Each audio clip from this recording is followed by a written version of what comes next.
Well, I guess I feel like God has been chasing me the majority of my life, and Satan has tried to take me out more times than I can count. I've been coming to this church for a really long time. I got baptized here at Res Life. Then 2020 happened, and that changed everything. It changed me. I became a frontline worker, and I worked the COVID unit for about a year. I kinda just wanted to hibernate and be numb, closed myself off to the world, and I lost my way for a while. Instead of leaning in on God, I leaned out.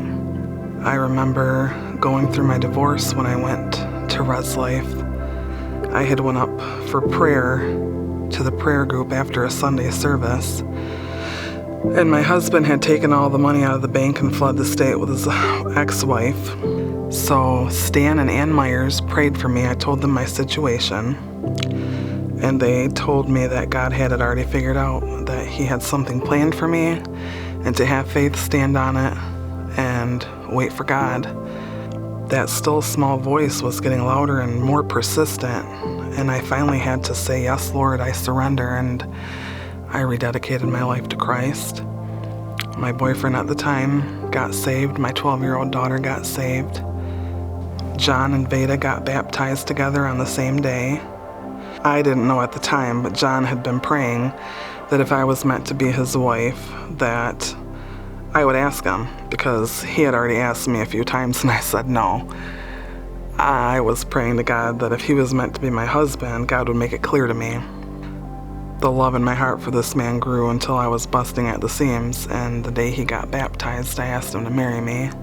I also feel like when we got saved and dedicated our lives to Christ, we ticked off the enemy, because my son had confided that he was struggling with a really bad drug addiction. After he got out of rehab, his baby died during labor and delivery. It was devastating. I remember calling the church, and I think it was Miss Beverly that answered, and I asked her to pray with me. I couldn't have gotten through it the way I did with such peace without God being right there. John and Veda and I started taking discipleship class. I'm so grateful for that class. It's really helped me grow.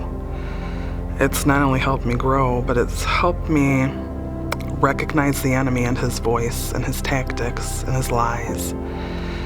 And I'm not perfect. I still stumble and fall and act ways I shouldn't and say things I shouldn't, but I believe that me and my husband are going to be a powerhouse for the kingdom. We took discipleship 1 and 2, and we're going to take discipleship 3. We've already been telling everybody we can about Jesus, and opportunities have arose for us to witness to people. I asked God where I could serve, and a thing came up, and I was able to serve in the medical team. This short period of time we have on this earth, I want to make a difference. And I know that I'm where God put me. My name is Stephanie Evans Matson, and this is my story.